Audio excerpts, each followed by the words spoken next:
அனைவருக்கும் வணக்கம். சமூக ஊடகம் என்று அழைக்கப்படும் சோசியல் மீடியா பொதுவாக மக்களை சென்று அடைவதில்லை. ஒரே நிறுவனம் என்றாலும் ஃபேஸ்புக் பயனரும் இன்ஸ்டா நெட்டிசன்களும் ஏணி வைத்தாலும் எட்டாத அளவுக்கு வேறுபட்ட எண்ண ஓட்டங்கள் உள்ளன. இந்த சோசியல் மீடியா தளத்தை ஒருவர் அதிகம் பயன்படுத்துவார் என்பதை வைத்தே அவரது வயதை கணிக்கப்படுத்திவிடலாம் என்ற நிலை வந்துவிட்டது. சமீபத்தில் ஒன் இந்தியா சார்பில் நாளைக்கு தேர்தல் என வைத்துக்கொள்வோம், உங்கள் வாக்கு யாருக்கு என்ற கேள்வி இன்ஸ்டாகிராம், ஃபேஸ்புக் மற்றும் எக்ஸ் ஆகிய சோசியல் மீடியா தளங்களில் முன்வைக்கப்பட்டது. தமிழ்நாட்டுக்கு இது தேர்தல் ஆண்டு, எனவே மக்களின் பல்ஸ் பிடித்து பார்க்க இப்படி ஒரு கேள்வி முன்வைத்தார்கள். அதில் கிடைத்த ரிசல்ட் ரொம்பவே ஆச்சரியப்படுத்திவிட்டன. நாளைக்கே தேர்தல் என வைத்துக்கொள்வோம், உங்கள் வாக்கு யாருக்கு என்ற கேள்விக்கு இன்ஸ்டாகிராமில் திமுக, அதிமுக, தாவேக, நாம் தமிழர் என 4 கட்சிகள் பெயரை இன்ஸ்டாகிராமில் ஆப்ஷனாக கொடுத்திருந்தார்கள். சுமார் 2.7 லட்சம் மக்கள் வாக்குகளை அழைத்து கொட்டிவிட்டனர். அதில் 77% பேர் விஜயின் தாவேகாவிற்கும் எங்கள் ஆதரவு என்று சொல்லியிருந்தனர். நாம் தமிழர் கட்சிக்கு இதில் 2வது இடம். மொத்தம் வாங்கிய ஓட்டுகள் 9%, திமுகவுக்கு 8%, அதிமுகவுக்கு 6% வாக்குகள் கிடைத்துள்ளன.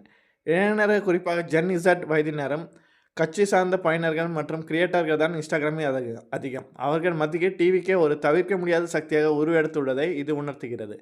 அதே மாதிரி ஃபேஸ்புக்கில் இதே கேள்வியை கேட்டபோது 4 ஆப்ஷன் கொடுத்த போது இதை 22,000 பேர் கமெண்ட் மூலம் தங்கள் கருத்தை தெரிவிச்சிருக்காங்க. அதில் 2,000 கமெண்ட் சாம்பிள் எடுத்த போது 57.6% பேர் திமுகவுக்கும், 21.7% பேர் தாவேகாவிற்கும், 18.7% பேர் அதிமுகவுக்கும் ஆதரவும் கருத்தும் தெரிவித்துள்ளனர். நடுத்தர வயதினர் அதிகம் பயன்படுத்தும் ஃபேஸ்புக் திமுகவை முந்துவது அரசியல் ட்ரெண்டிங் எதை நோக்கி போகிறது என்பதை காட்டுகிறது. அது மட்டும் இல்லாமல் எக்ஸ் தளத்தில் திமுகவுக்கு அதிக ஆதரவு இருப்பது உறுதியாகிறது.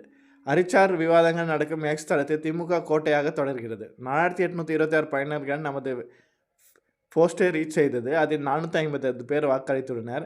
திமுகவுக்கு ஆதரவு 82.2%, தாவேகாவிற்கு 6.4%, அதிமுகவுக்கு 6.4%, நாம் தமிழர் கட்சிக்கு 2.2% வாக்குகள் பதிவாகின்றன. இளைஞர் சமுதாயத்தின் மத்தியில் தாவேகா பெரும் கவனத்தை ஈர்த்துள்ளதையும், கொஞ்சம் நிதானமாக இருப்பவர் மத்தியில் திமுக ஆதரவு தொடர்வதையும் கணிக்க முடிகிறது. தாவேகாவிடம் அதிமுக அட்லீஸ்ட் சமூக ஊடகங்களில் பின்தங்குவதை கவனிக்கும் போது நாடு எங்கே போகிறது என்பதை நம்மால் கேட்க முடியுது. நன்றி.